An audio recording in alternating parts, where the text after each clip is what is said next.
Que Deus possa estar abençoando ricamente essa igreja em todos os propósitos.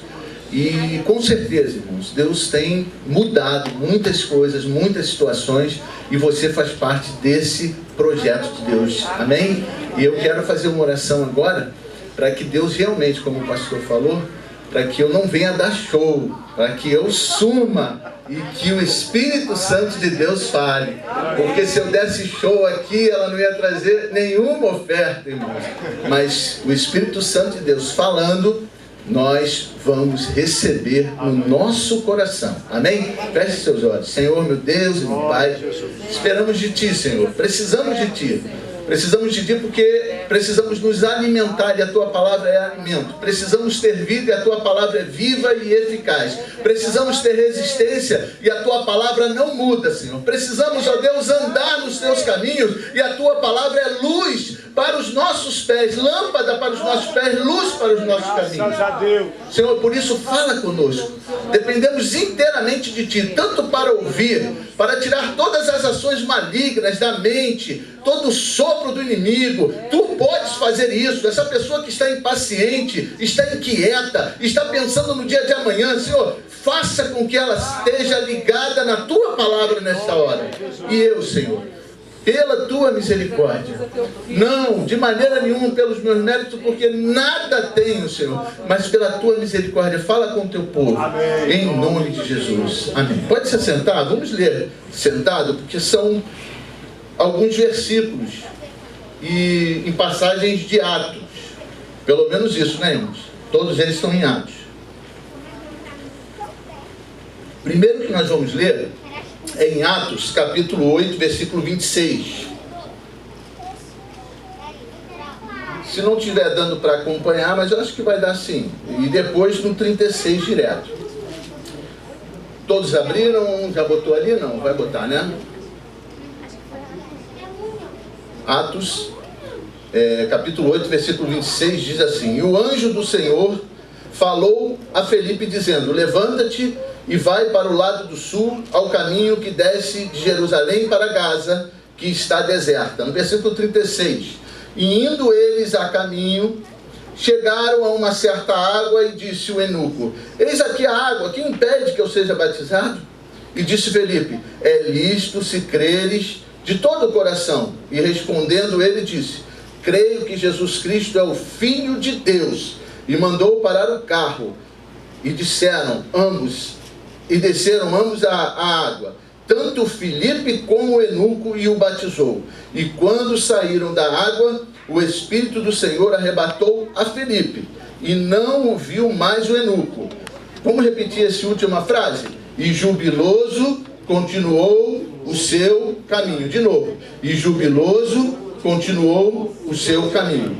Agora no capítulo 9, versículo 1. Aleluia.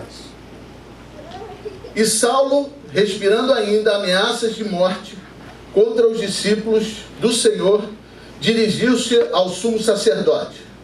Versículo 3. E indo no caminho, aconteceu que, chegando perto de Damasco, subitamente o cercou um resplendor de luz do céu. E caindo em terra, ouviu uma voz que lhe dizia: Saulo, Saulo, por que me persegues? E ele disse: Quem és, Senhor? E disse o Senhor: Eu sou Jesus, a quem tu persegues. Vamos ler o último versículo, a última passagem? Duro é para ti recalcitar contra os aguilhões. De novo.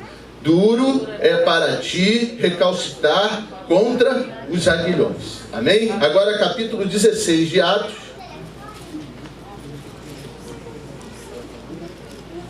No versículo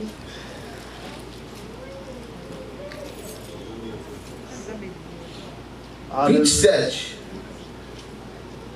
E acordando o carcereiro, e vendo aberta as portas da prisão, tirou a espada e quis matar-se, cuidando que os presos já tinham fugido. Mas Paulo clamou com grande voz, dizendo: Não te faças nenhum mal, que todos aqui estamos. E pedindo luz, saltou dentro, e todo trêmulo se prostrou ante Paulo e Silas. E tirando-os para fora, disse: Senhores, que é necessário que eu faça para ser salvo? E eles disseram: crê no Senhor Jesus Cristo, e serás salvo tu e tua casa. Vamos repetir essa parte final? Crê no Senhor Jesus Cristo e serás salvo tu e tua casa. Somente até aí. Aleluia. Lemos 3 passagens. E se eu perguntar a você, o que tem uma com a outra? Qual é a ligação da conversão do etíope com a conversão de Paulo e com a conversão do carcereiro? Qual é a ligação? A ligação é que os 3 foram convertidos. Nós vemos aqui 3 passagens onde homens foram convertidos.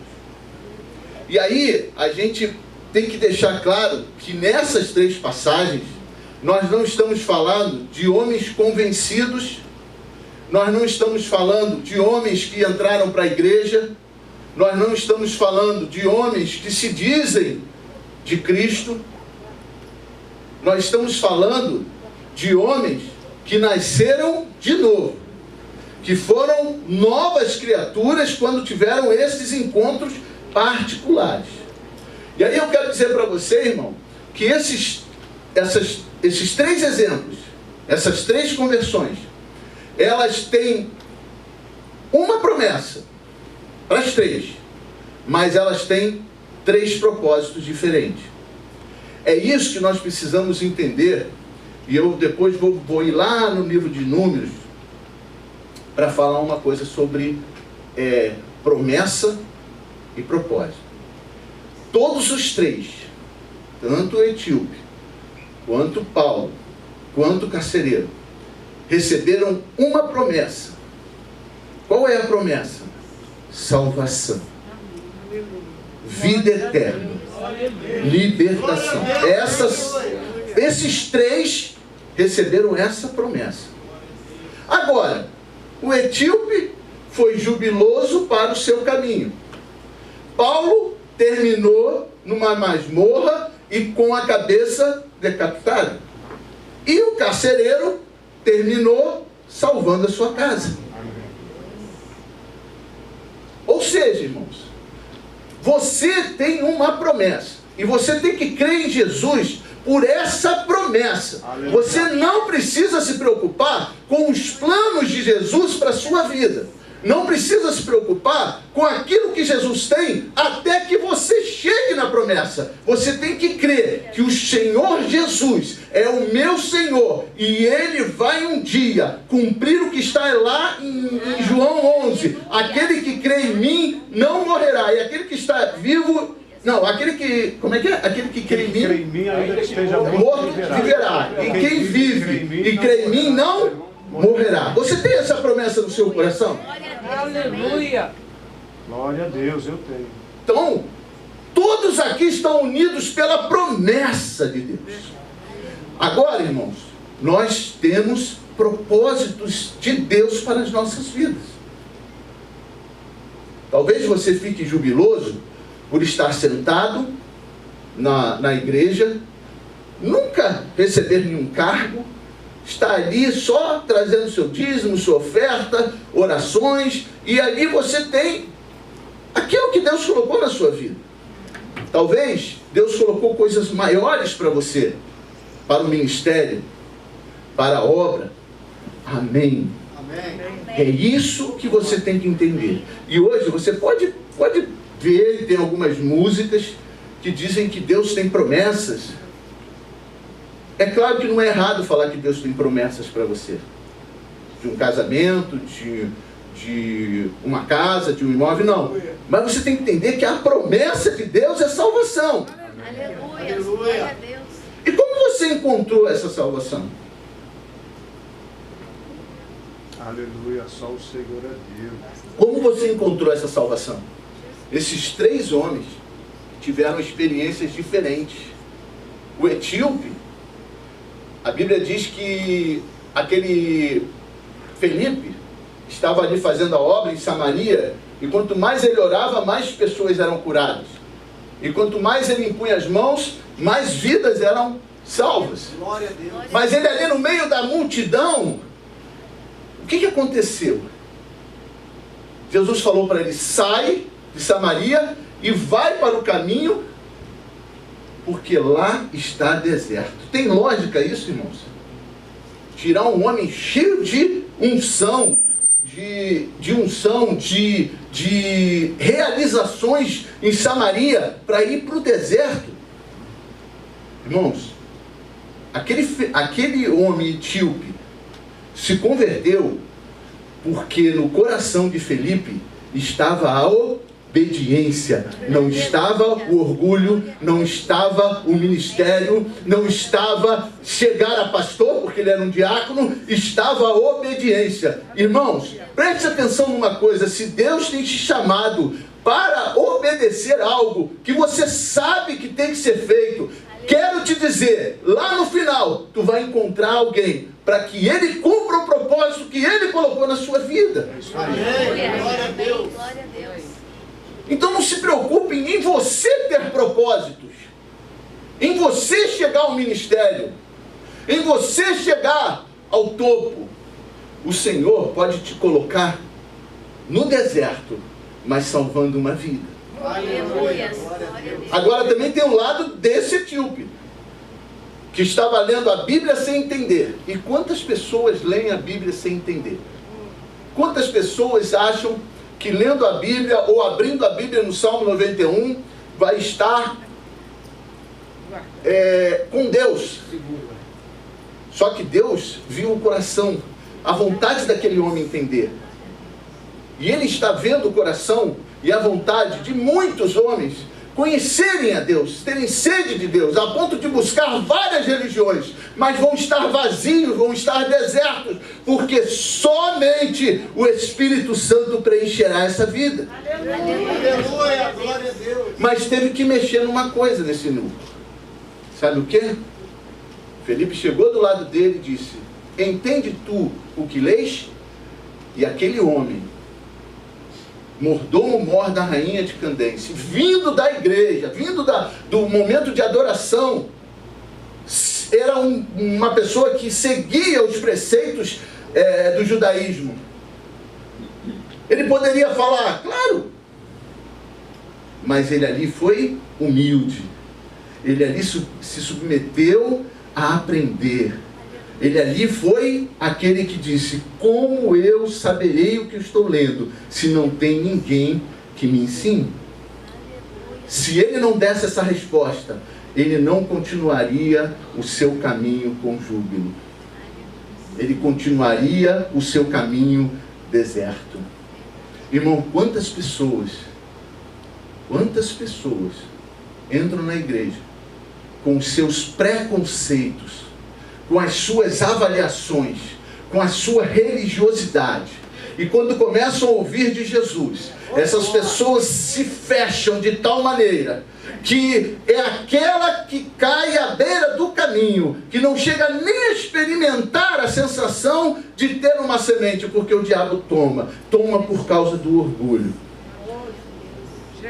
Para aquele homem ser salvo, precisou da humildade do obreiro. Para aquele homem ser salvo, precisou da sua humildade. E o Senhor honra os humildes de coração. Existe uma outra conversão muito mais conhecida, que é a de Paulo. E olha quem era Paulo.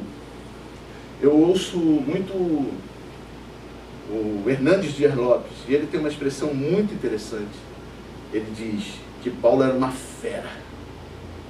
E se você ler, e Saulo respirando ainda ameaças de morte contra os discípulos. Sabe o que é respirar ameaças de morte?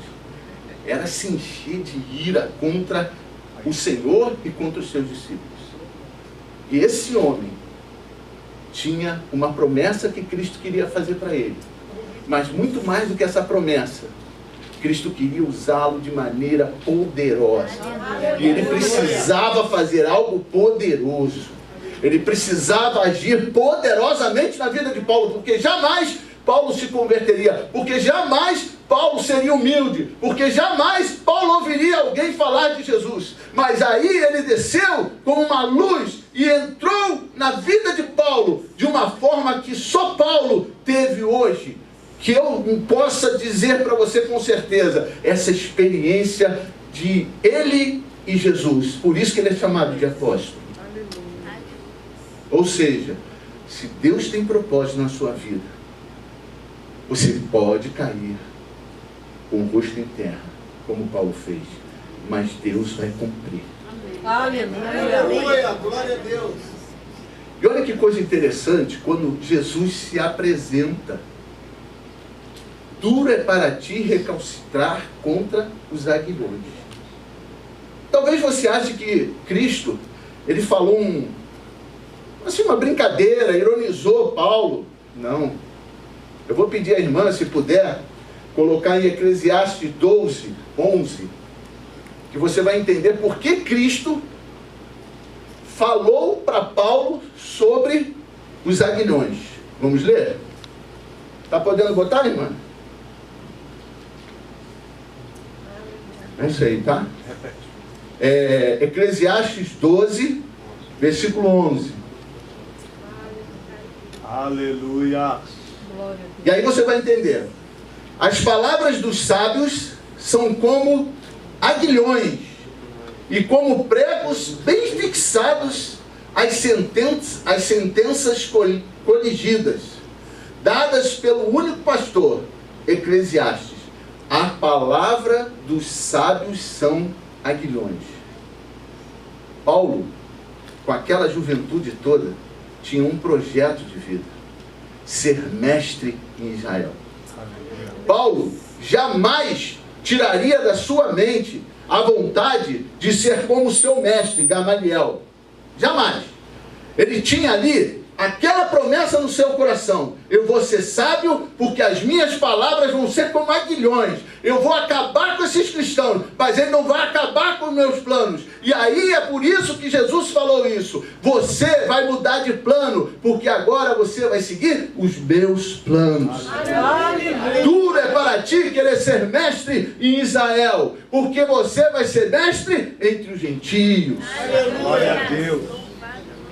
Por isso que ele falou. E Paulo teve que ficar uns 3 dias cegos, teve que ouvir, não Gamaliel falar, ele teve que ouvir Ananias falar. Quem era Ananias para ensinar a Paulo, gente? Um homem que aprendeu línguas, um homem que jovem, devia ter aí uns 20 e poucos anos, já tinha autoridade, mas ele teve que ouvir alguém dizendo: olha, Saulo, eu estou aqui em nome de Jesus Cristo. Eu vou dizer para você: aceita Jesus. Jesus vai salvar a sua vida. Só isso. E as escamas caíram. Aleluia. Irmãos, você tem projetos. Se você não é convertido, se você está ouvindo essa mensagem por via online, você tem projetos. Mas eu vou dizer para você que os projetos do Senhor são maiores. Glória a Deus. E se você quer ser alguém que morra decapitado, mas feliz, aceite os projetos do Senhor na sua vida. E a última conversão está lá em Atos 16.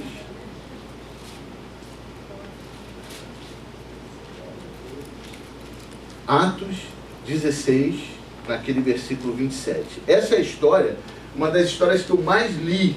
Não sei porque eu mais leio essa história, né? Que está no versículo 22, só que eu cortei para não ficar demorado. Diz assim: e a multidão se levantou unida contra eles, e os magistrados, rasgando-lhes as vestes, mandaram açoitá-los com vara.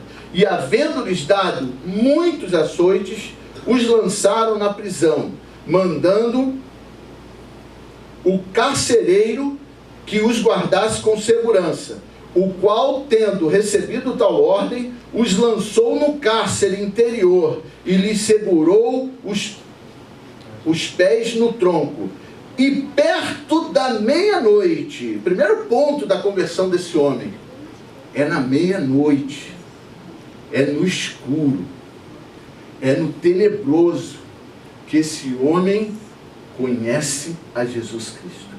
Amém. Não é de manhã, não é indo à igreja no domingo, não.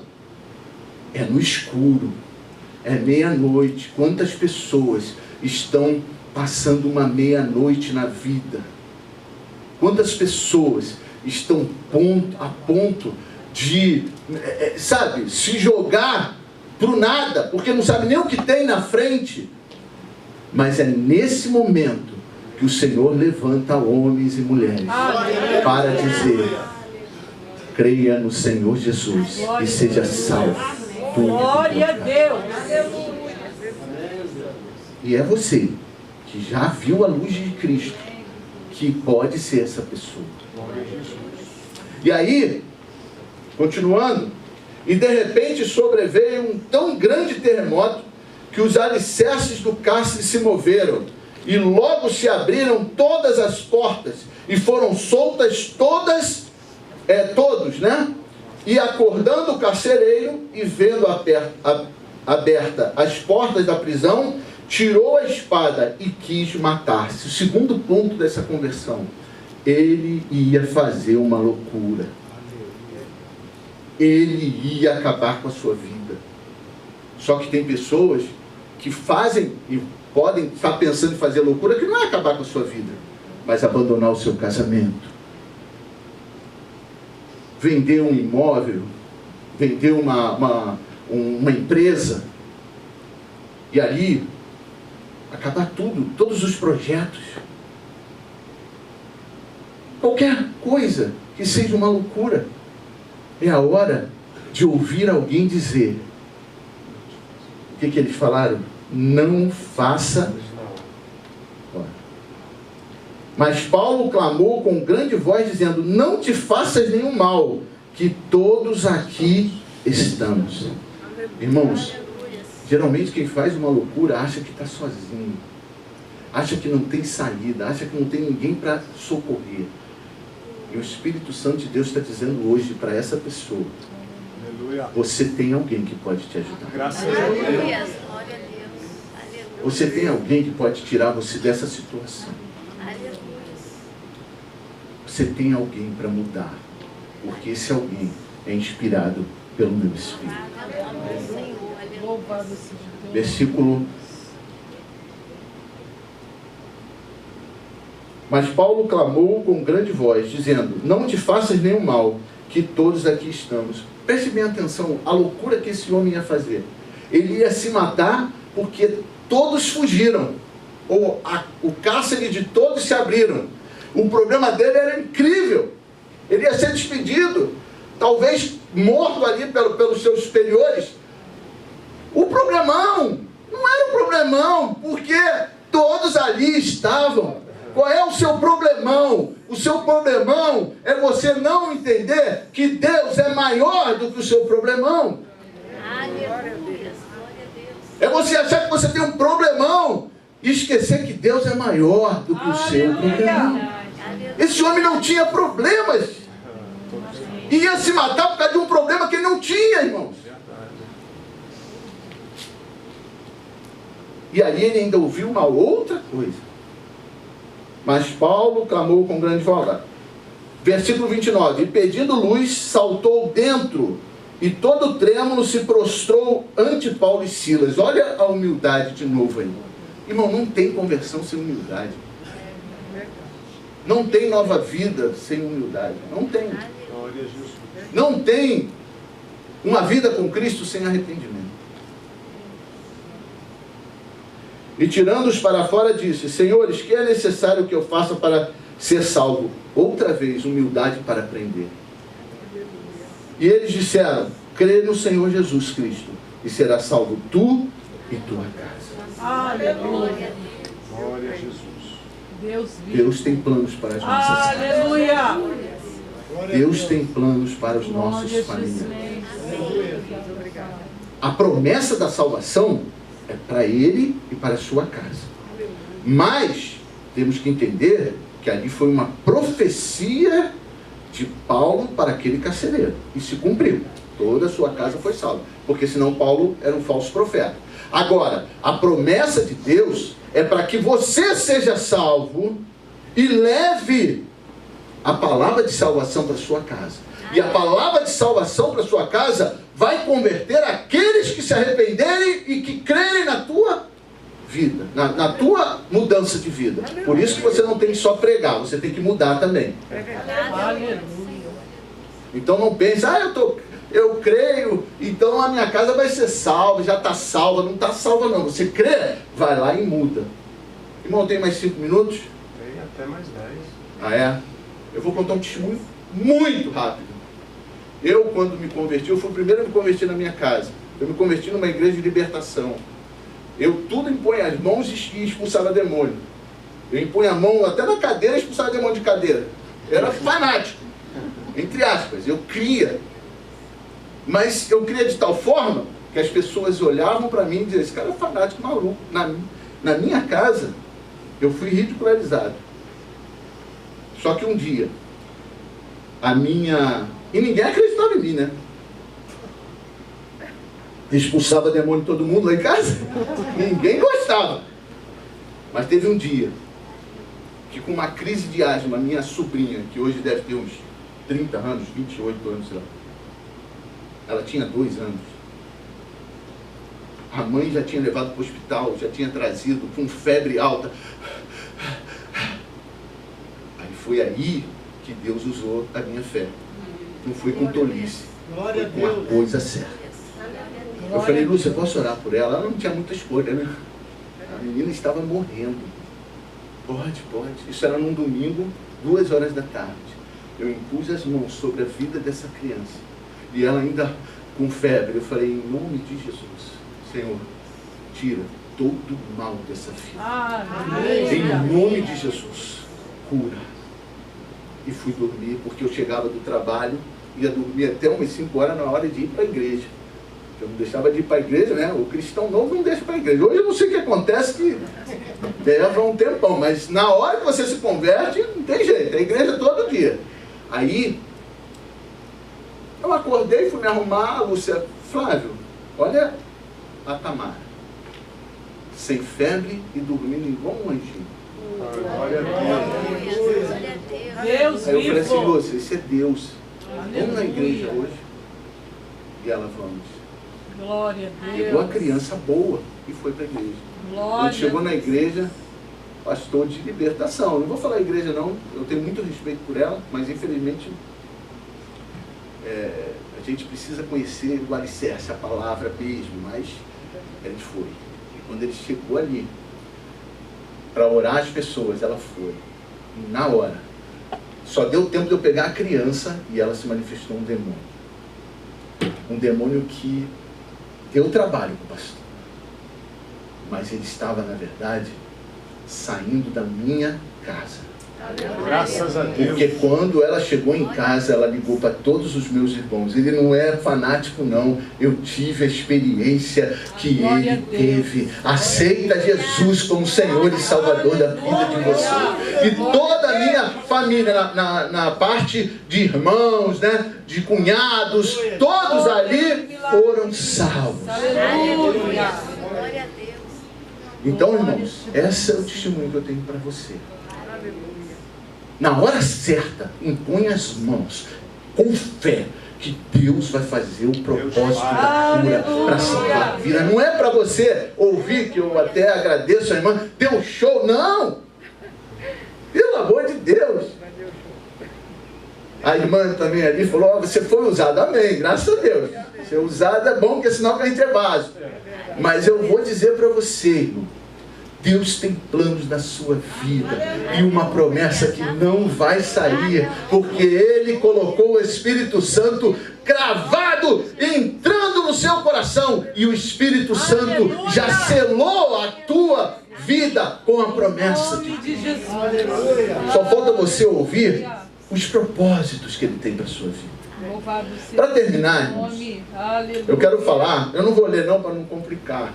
Eu quero falar de 2 personagens na Bíblia que são ícones de fé. Talvez você pense que é Abraão, que é Davi. Não. São especiais. Por quê? Primeiro que eles tiveram que dar um testemunho no meio de 10 marmanjos murmurando. Primeiro que eles tinham que confessar que eles não estavam errados, porque tudo que eles falaram é certo. Mas eles disseram, se tão somente Deus se agradar de nós, amém, nós conquistaremos a promessa. Aleluia! Glória a Deus! Amém. E sabe o que aconteceu? Por causa dessa palavra dos dois, aleluia, os dois receberam a promessa. Aleluia! Glória a Deus! Foi confirmada a promessa. Os outros, todos, foram rejeitados. E aí, tem um detalhe que eu quero passar para você. Josué recebeu a promessa e foi líder do povo.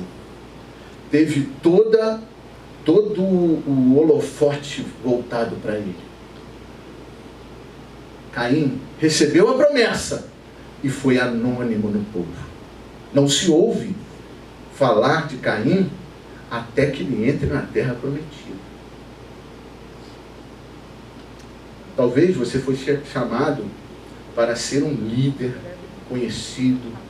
Talvez você foi chamado para liderar muitas pessoas. Amém. Que tema o seu coração, porque maior é realmente o Senhor que guia a sua vida. Mas talvez você está quietinho, sentado, anônimo.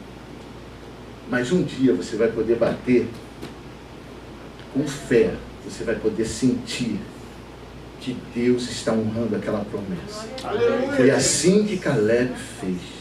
Caleb chegou na hora certa e cobrou a sua promessa para Josué.